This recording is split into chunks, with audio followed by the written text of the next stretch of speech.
오늘 하나님의 말씀은 시편 34장 12절에서 18절 말씀입니다. 우리 대독자가 봉독에 올려드리겠습니다. 생명을 사모하고 연수를 사랑하여 복받기를 원하는 사람이 누구뇨? 내 혀를 악에서 금하며 내 입술을 거짓말에서 금할지어다. 악을 버리고 선을 행하며 화평을 찾아 따를지어다. 여호와의 눈은 의인을 향하시고 그의 귀는 그들의 부르짖음에 기울이시는도다. 여호와의 얼굴은 악을 행하는 자를 향하사 그들을 자취의 땅에서 끊으려 하시는도다. 의인이 부르짖음에 여호와께서 들으시고 그들의 모든 환난에서 건지셨도다. 여호와는 마음이 상한 자를 가까이 하시고 충심으로 통회하는 자를 구원하시는도다. 아멘. 자, 우리 크게 아멘. 자, 우리나라를 비롯한 이 동양에서는 오복이라 해서 5가지 복을 말합니다. 자, 첫째, 수, 오래 사는 것입니다. 자, 옆에 사람 오래 사십시오. 그 다음에 둘째, 부입니다. 부자가 되는 것입니다. 다시 한번 부자 되십시오. 자, 세 번째, 강령입니다. 육체가 건강하고 마음이 편안한 것입니다. 자, 건강하고 편안하십시오. 자, 유호덕, 덕을 갖고 다른 사람으로부터서 존경을 받는 것입니다. 존경을 받으십시오. 자, 고종명, 명대로 살다가 보기 좋게 죽는 것입니다. 아멘. 아멘. 보기 좋게 죽어라고 하면 이상하니까 99세까지 팔팔하게 살다가 그냥 딱 하루만 고생하고 딱 천국 갑시다. 아멘. 오래 고생하면 안 되잖아요. 자, 그러고 보면은 인간의 모든 성공과 실패는 사람에 의해 결정되는 것이 아니라 하나님에 의해 결정된 것이라고 할 수 있습니다. 사람의 수고와 노력으로도 어느 정도 달성할 수 있는 일이 있기는 하지만은 큰 일은 하나님께서 역사하시고 도와주셔야 이루어집니다. 아무리 땀을 흘리며 김을 메고 농가 밭을 가꾸어도 하늘에서 비가 오지 않는다든지 하늘에서 그냥 갑자기 또 비가 막 확 와가지고 홍수가 난다든지 그럼 농사가 제대로 되지 않아요. 우리의 인생이나 가정, 직장에서도 마찬가지입니다. 하늘의 축복을 받고 하나님 앞에 인정을 받아야 만사 형통하는 복을 받습니다. 그래서 자, 창세기 49장 25절에도 우리 같이 한번 읽어볼까요? 시작. 내 아버지의 하나님께로 말미암나니 그가 너를 도우실 것이요 전능자로 말미암나니 그가 내게 복을 주실 것이라. 위로 하늘의 복과 아래로 깊은 샘의 복과 젖먹이는 복과 태의 복이리로다. 아멘. 하나님의 복을 주실 것이요 위로 하늘의 복과 아래로 샘의 복과 젖먹이는 복을 주신다라고 말씀하고 있습니다. 자, 오늘 본문 시편 34편 12절 18절은 다윗 왕이 죽음의 위기에서 구원해 주신 하나님께 은혜에 감사하고 이스라엘 백성에게 자신의 체험을 간증하면서 복받기를 원하는 사람은 하나님만 섬기고 경외하라고 가르친 찬양시이며 지혜시입니다. 다윗은 자기 자신을 시기하여 죽이려고 하는 사울 왕을 피해서 블레셋 가드성의 아기스 왕에게로 도망합니다. 그런데 가드 왕의 신하들이 다윗을 알아보고 아기스 왕에게 가서 다윗은 블레셋 군사들을 많이 죽인 장수이며 이스라엘 백성이 사울이 죽인 자는 천천히요 바울이 죽인 자는 만만이라고 칭송하는 자라고 이렇게 고합니다. 아기스 왕은 그 이야기를 듣고 어떻게 하겠어요? 다윗 왕을 죽이려 했습니다. 다윗은 이 죽음의 위기에서 간절히 하나님께 기도해요. 그러자 하나님께서 다윗의 기도를 들으시고 응답해 주십니다. 다윗은 기도한 후에 지혜가 떠올라서 미친 채 합니다. 하나님이 야야 미친 채 이게 지혜를 주시는 거예요. 그래서 보니까 미친 채를 어떻게 하겠어요? 막 대문자가 턱 막 흘리는 거예요. 막 미친. 그리고 막 침을 갖다가 여기서 막 이렇게 막 이렇게 흘립니다. 이 아기스 왕의 이 모습을 보고 에이구 저 미쳤지 않냐? 예? 저 다윗이 미쳤구나 미쳤어. 그러고 내쫓았어요. 그래서 다윗은 극적으로 죽음의 위기를 벗어나 가드성에서 도망하여 하나님께 감사와 찬양을 드렸습니다. 하나님께서는 이렇게 위기를 당했을 때에 피할 길을 열어주시고 어려울 때 도와주시고 은총을 베풀어 주십니다. 다윗은 시편 34편 12절에서 생명을 사모하고 장수하여 복받기를 원하는 사람이 누구냐라고 하며, 그러면 빨리 아멘 해야죠. 납니다 해야죠. 시작. 납니다. 뭔 말 못 알아야 돼요? 생명을 사모하고 장수하여 복받기를 원하는 사람이 누구냐 라고 하면은 납니다. 빨리 이게 아멘 해야지. 할렐루야. 입으로 오는데 입으로 오는데 빨리 해야지. 누가 따먹기 전에. 복받기 원하는 사람, 행복한 인생을 살기 원하는 사람들은 하나님만 경외하고 하나님께서 원하시는 삶을 살라고 교훈하고 있습니다. 여러분, 어떻게 해야 하나님 앞에 복을 받을 수 있습니까? 과연 누가 하나님 앞에 복받은 인생을 살게 되겠습니까? 첫째로 오늘 본문 13절에 나와 있습니다. 자, 13절 읽어볼까요? 시작. 내 혀를 악에서 금하며 내 입술을 거짓말에서 금할지어다. 아멘. 자, 쉽게 말하면은 말을 조심해야 한다는 것입니다. 복도 복받을 말을 하는 사람이 있습니다. 그 사람이 복을 받는 거예요. 아무렇게나 말하는 사람에게는 복이 왔다가도 떠나가요. 우리는 하나님 앞에 올바른 말을 해야 합니다. 내 혀를 악에서 금하며 남한테 해를 끼치는 말을 해서는 절대로 안 됩니다. 시비를 건다든지 남을 비난한다든지 악담을 한다든지 중상모략하는 말을 해서는 안 됩니다. 이런 말을 하는 사람은 복 있는 삶을 살 수 없습니다. 또한 내 입술을 괴수한 말에서 금할지어다라고 했어요. 남을 속인다든지 거짓말을 하는 사람은 복을 받지 못합니다. 악한 말, 간사한 말, 남에게 해를 끼치는 말을 해서는 안 됩니다. 그러면 우리는 어떤 말을 해야 합니까? 선한 말을 하며 살아야 합니다. 남에게 도와주는 말을 해야 합니다. 격려하고 위로하는 말을 해야 합니다. 긍정적인 말을 해야 해요. 남을 위해 축복하는 사람은 자신도 축복을 받습니다. 잠언 18장 20절에 자, 이런 말씀이 있죠. 한번 읽어볼까요? 시작. 사람은 입에서 나오는 열매로 말미암아 배부르게 되나니 곧 그의 입술에서 나는 것으로 말미암아 만족하게 되느니라. 아멘. 입술, 혀. 그런데 우리 사회에서 자, 흔히 쓰는 말에는 참 부정적인 들이 많아요. 부정적인.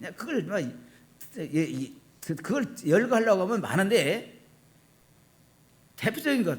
자, 우리나라는 예를 들어보면 운다 라는 표현이 있어요. 그거잖아요. 매미가 운다. 그럼 매미가 웃은다. 그럼 얼마나 좋아요. 매미가 운다. 개구리가 운다. 그러죠. 바람이 불어서 문풍지가 흔들려도 뭐요? 흔들린다고 하죠. 운다라고 이렇게 표현하고 있는 거예요. 그래서 그런지 우리 민족은 울기를 잘해요.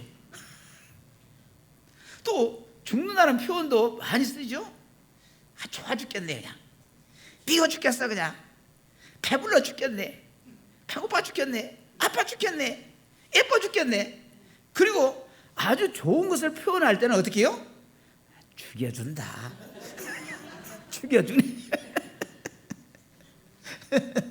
이쁜 여자들이 가을잖아요. 아, 참 이쁘다. 근데 어때요?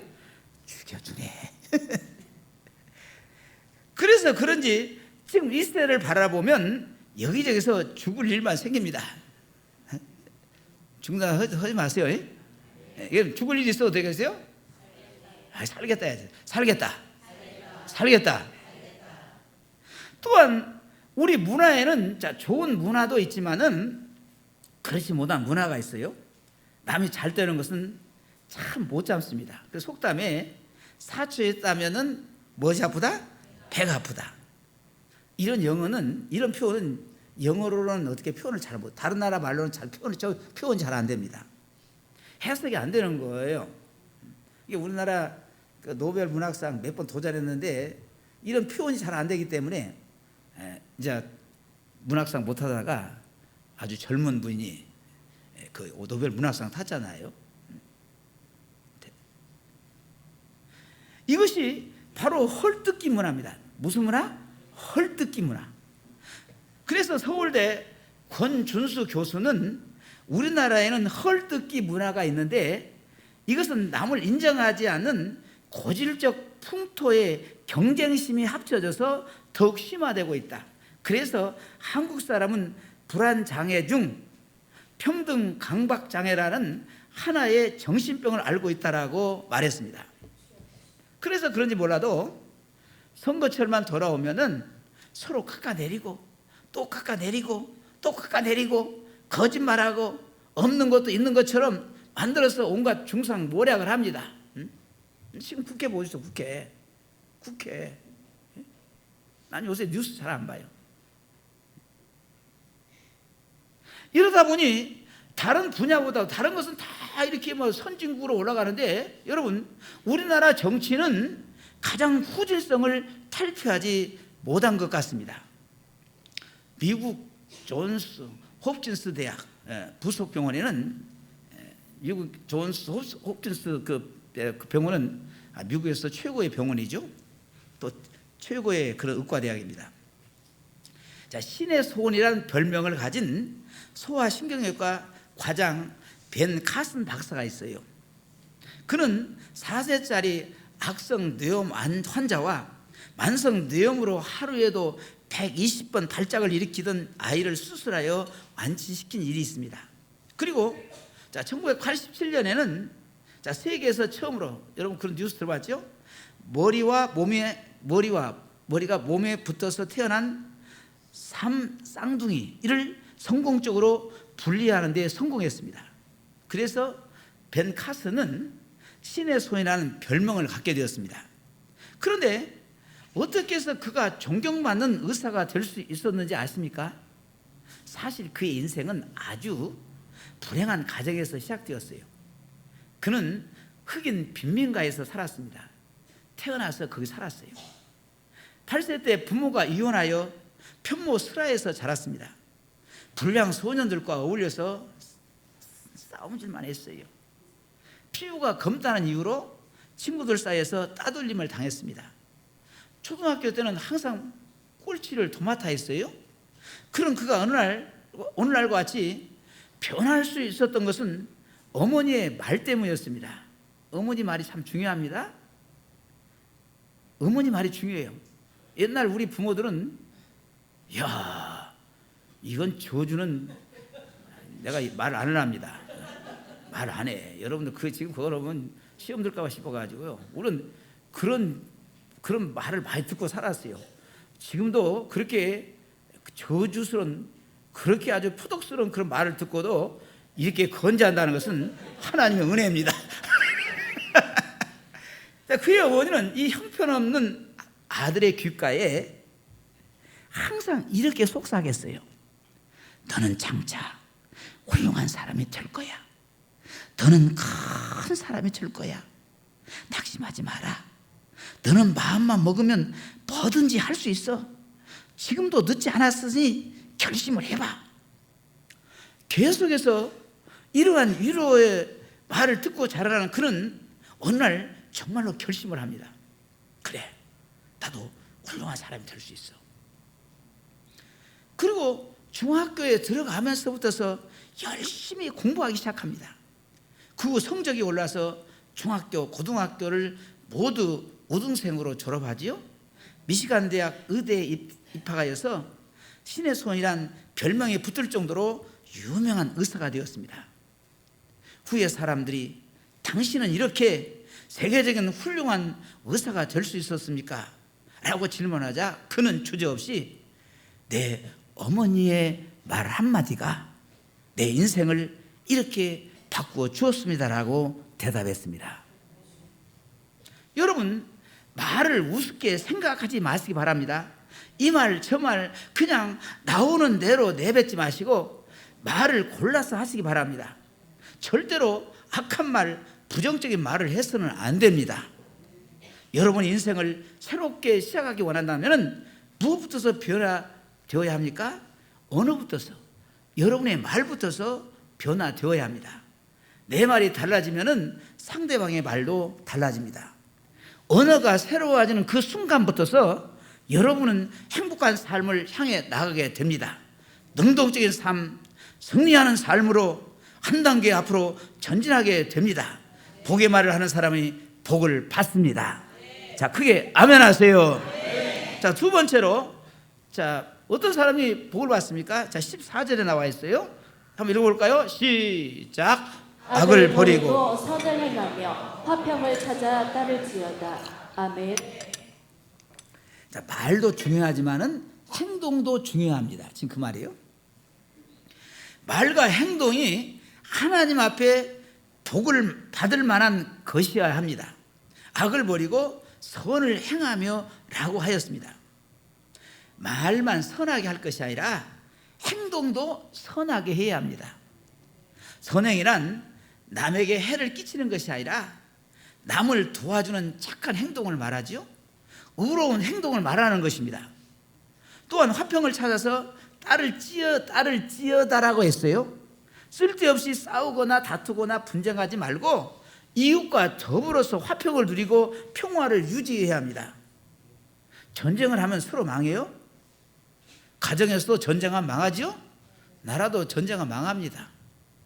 신명기 12장 28절입니다. 한번 읽어볼까요? 시작. 내가 내게 명령하는 이 모든 말을 너는 듣고 지키라. 내 하나님 여호와의 목전에 선과 의를 행하면 너와 내 후손에게 영구히 복이 있으리라. 아멘. 하나님 앞에서 선을 행하면은 나 자신뿐만 아니라 내 후손까지도 하나님의 축복을 받는다는 것입니다. 하나님의 앞에서 복을 받으려면 복 받을 행동을 해야 해요. 미국의 백만장자 강철왕이라고 하죠. 카네기의 성공담입니다. 그가 성공할 수 있었던 것은 산울림의 법칙이에요. 무슨 법칙? 산울림의 법칙입니다. 자, 산에 올라가서 야 하고 하면 어떻게 해요? 산울림도 똑같이 야 이렇게 합니다. 나는 너를 좋아한다 이렇게 외치면 산울림도 나는 너를 좋아한다라고 이렇게 응답을 하는 거예요. 이제 외치는 대로 돌아오는 것이 바로 산울림입니다. 그래서 카네기는 이 법칙을 잘 알았기 때문에 사람들에게 선을 베풀었어요. 직업을 주고 각자 저금 통장을 가지게 했습니다. 그의 부의 목적은 남에게 베푸는 것이었어요. 그랬더니 남에게 베풀면 베풀수록 재산이 점점 쌓여서 그는 세계적인 재벌이 되었습니다. 우리가 축복을 주면 축복이 돌아와요. 남을 행복하게 하면은 자기도 행복하게 되고 남을 성공시키면 자기도 성공하게 되는 것입니다.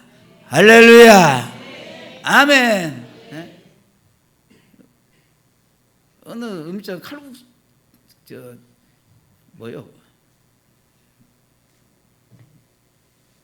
바지락 칼국수 그 집 꽤 유명한 집이에요. 그 집에 그냥 어찌다 한 번씩 잘 갑니다. 저 대부도 있는 집인데 생각나서 주인이 바뀌었나 가니까 좀 거시기해요. 그래서 뭐 좀 더 보리밥이 나와요. 보리밥. 이게 이제 내 하나의 체험인데 보리밥이 나와요. 이게 뭐 보리밥을 좀 더 달라고 했더니 뭐 좀 막 부실하고 어쩌고 하더라고. 그냥 기분이 기분이 안 좋더라고. 그럼 어떻게 하겠어요? 아이고, 보리밥 더 주문했습니까? 그럼 뭐 그때는 보리밥을 더 한 그릇 갖다 줘야 해요. 막 줘야 해요. 그러지 않냐고 막 뭘 자꾸 이유를 대고 뭐 어쩌고 저쩌고 막 그러더라고요. 그래서 그러면 다시 그 집 갈까요, 안 갈까요? 내가 다시는 안 갑니다.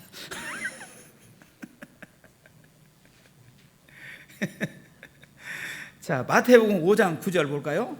시작. 화평하게 하는 자는 복이 있나니 그들이 하나님의 아들이라 일컬음을 받을 것이며. 아멘. 화평케 하는 사람은 하나님의 아들이 되고 분쟁과 싸움을 일으키는 사람은 마귀의 자식이 될 수밖에 없습니다. 우리 주변에는 점점 여러 가지 싸움과 분쟁을 일으키는 사람이 있어요. 그런 사람 때문에 경제가 어려워지고 회사가 어려워집니다. 여러분은 될 수 있으면 싸움과 분쟁에서 벗어나시기 바랍니다. 서로 평화하고 협상하고 힘을 합치시기 바랍니다. 할렐루야. 교회도 마찬가지입니다. 복받기 원하는 사람은 어떻게 해야 합니까? 선을 행하고 화평을 구해야 합니다. 분쟁과 싸움을 버리고 서로 협력하고 화목하고 하나가 되어야 합니다. 가정도 마찬가지예요. 그러므로 하나님 앞에 복받고 사업에 성공하고 많은 사람에게 존경받고 행복한 삶을 살기 위해서 선을 행하는 여러분 되시기를 축원합니다.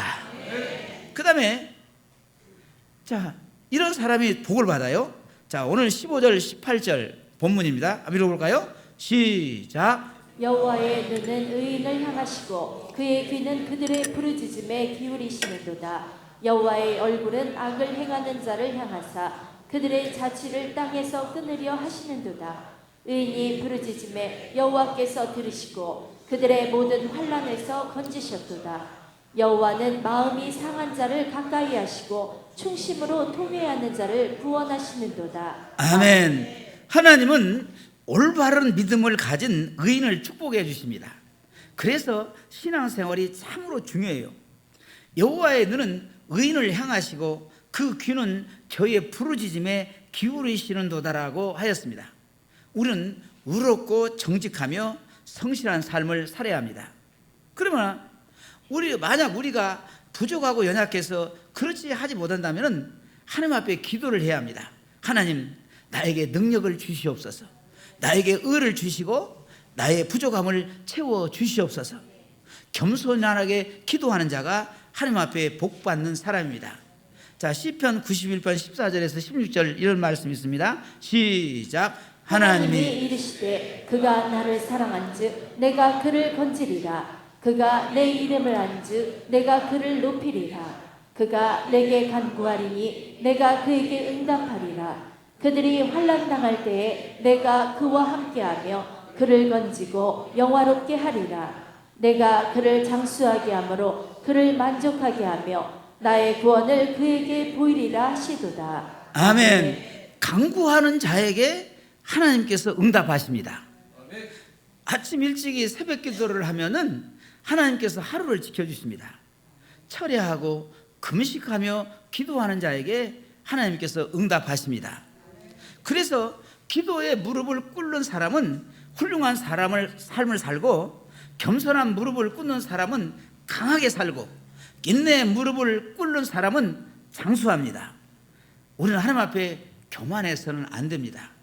겸손한 삶을 살아야 합니다. 전 세계적으로 유명한 나이키라는 스포츠 용품 회사가 있습니다. 여러분 나이키 신어보셨죠? 운동화 신어보셨죠? 네. 비싸요, 안 비싸요? 네, 비싸니까 잘 안 사는데 나이키가 좋은 신발이에요. 이 회사는 신발, 모자, 체육복 등 스포츠 용품으로 세계에서 매상을 제일 많이 올리는 회사입니다. 이 회사의 사장이 필립 나이트라는 사람인데 원래 이 사람은 사학가가 아니었어요. 그는 오레곤 대학교를 졸업하고 스탠포드 대학교에서 경영학 석사와 회계사 CPA죠 자격을 딱 가지고 포틀랜드 주립대학교에서 2년간 조교수로 일을 했습니다. 그런데 열심히 했는데 재임용해서 탈락하고 말았어요. 결국 대학에서 쫓겨나가지고 직장을 잃게 되었지요. 갑자기 그런 일을 당하자 그가 할 수 있는 일이라고는 아무것도 없었습니다. 그래서 그는 기도하기 시작합니다. 하나님, 내 인생을 하나님께서 인도하여 주시옵소서. 뭘 하면 좋겠습니까? 그런데 그는 몸이 약했기 때문에 운동도 해야 했습니다. 그래서 하나님, 건강도 주시고 직장도 주시옵소서. 이렇게 운동하면서 하나님께 기도했어요. 그는 달리면서 기도했습니다. 그런데 한참 달리다 보니까 신발이 불편해서 다리가 아팠어요. 그는 어떻게 하면 이 달리기에 관한 달리기에 편한 신발을 만들 수 있을까 생각하게 되었습니다. 그러다가 자기가 직접 운동화를 만들어서 특허를 냈어요. 그런데 그 신발이 세계적인 인기 상품이 되었습니다. 마라톤 선수들이 선호하는 인기 품목이 되었어요. 사업이 확장되고 공장이 커지게 되지요. 기도하면서 뛰면서 기도할 때 하나님께서 그에게 아이디어를 주셔서 세계적인 제품 나이키를 만들게 하신 것입니다. 아멘. 그게 아멘 합시다. 자, 마태복음 7장 11절에 한번 읽어볼까요? 시작. 너희가 악한 자라도 좋은 것으로 자식에게 줄 알거든 하물며 하늘에 계신 너희 아버지께서 구하는 자에게 좋은 것으로 주시지 않겠느냐. 하나님은 아멘. 좋으신 하나님이십니다. 따라서 좋으신 하나님. 좋으신 하나님. 좋으신 하나님. 좋으신 하나님. 좋으신 하나님. 참 좋으신 나의 하나님. 한번 불러볼까요? 자, 불러보세요. 좋으신 하나님. 좋으신 하나님.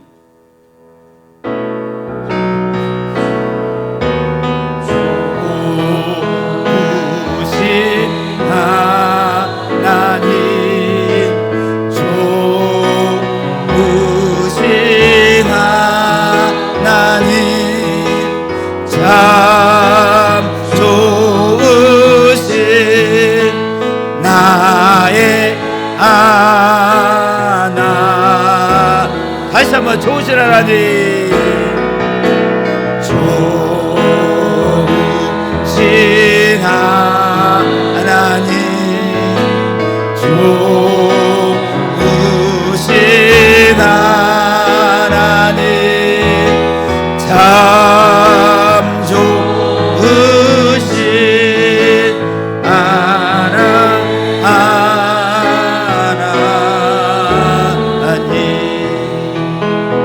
하나님은 좋으신 하나님이십니다. 항상 우리에게 좋은 것을 허락하여 주십니다. 일을 하더라도 기도하면서 하시기 바랍니다. 가정에서 기도하시고 직장에서 기도하시고 뛰면서 기도할 때 우리는 망하지 않습니다. 하나님은 기도하는 사람을 높이 들어서 승리하게 만들어 주십니다. 기도는 우리 인생의 모든 문제를 해결할 수 있습니다. 우리 교회 공적 모임 기도회에 나오십시오. 기도할 때 하나님께서 새로운 역사를 창조하게 만들어 주십니다. 사랑하는 성도 여러분, 하나님은 여러분들이 복받고 잘되어 행복한 삶을 살기를 원하십니다. 하나님 앞에 축복을 받을 만한 사람이 누굽니까? 어떻게 하면 우리가 복받은 사람을 살 수 있습니까? 첫째, 우리는 축복받을 만한 말을 해야 합니다. 둘째, 축복받을 만한 행동을 해야 해요. 셋째, 축복받기 위해서는 하나님 앞에 기도해야 합니다. 축복받는 것은 어렵지 않습니다. 어려워요? 안 어려워요? 어렵지 않아요. 복잡하지 않습니다. 까다롭지 않습니다. 이 세 가지만 잘 지키면 그 순간부터서 인생이 새로워지고 달라집니다. 한 남자 성도가 있었어요. 직장을 퇴근하고 집에 왔는데 갑자기 팔다리가 저리고 이래서 과로 때문인가? 이게 생각했어요. 계속 팔다리가 쑤시고 아팠습니다. 결국 가서 병원에서 검사해가지고 검사 결과 골수암이었습니다. 1년 6개월 정도밖에 살지 못한대요. 큰일 났구나 하면서 절망했습니다. 그의 부친도 형님도 의사였지만은 병세는 호전되지 않았어요. 골수암 말기 증세가 나타났습니다. 열이 막 39도로 올라가고 온몸에 반점이 생기고 혀와 잇몸에서 피가 나오고 나중에는 눈도 보이지 않았습니다. 치료는 더 이상 불가능하니까 친척들이 모여서 수혈만 해주었는데 몸에서 피를 흡수하지 못해 그나마도 어렵게 되었습니다. 이제 죽을 날만 기다리게 된 것입니다. 그런 어느 날 먼 친척 누나 한 분이 섬기는 교회 목사님과 함께 왔어요.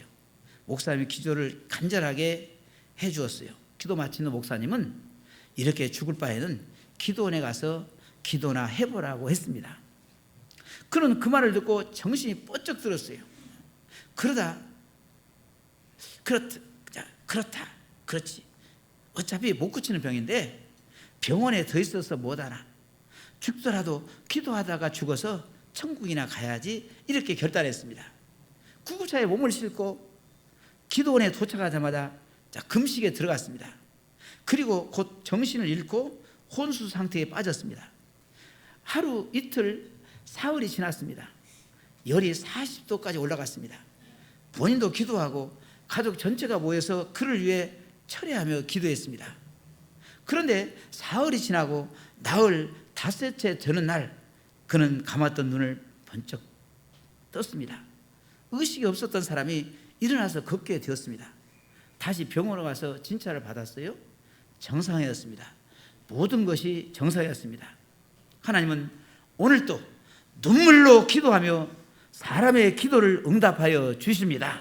사랑하는 성도 여러분, 축복받기 위해서 축복받을 말을 하고 축복받을 행동을 하는 것도 중요하지만 하나님 앞에 기도하는 것이 무엇보다도 중요합니다. 절망하지 마십시오. 하나님이 살아계십니다. 그분은 좋으신 하나님이세요. 축복받을 만한 말과 행동을 하시고 기도하십시오. 인생의 모든 저주에서 축복의 인생으로, 행복한 인생으로 변화되는 기적의 주인공이 될 것입니다. 이렇게 살기로 결단하시면 우리 크게 아멘 합시다. 할렐루야. 우리 찬송 한번 부르시고 우리 뜨겁게 한번 기도하는 시간을 갖겠습니다.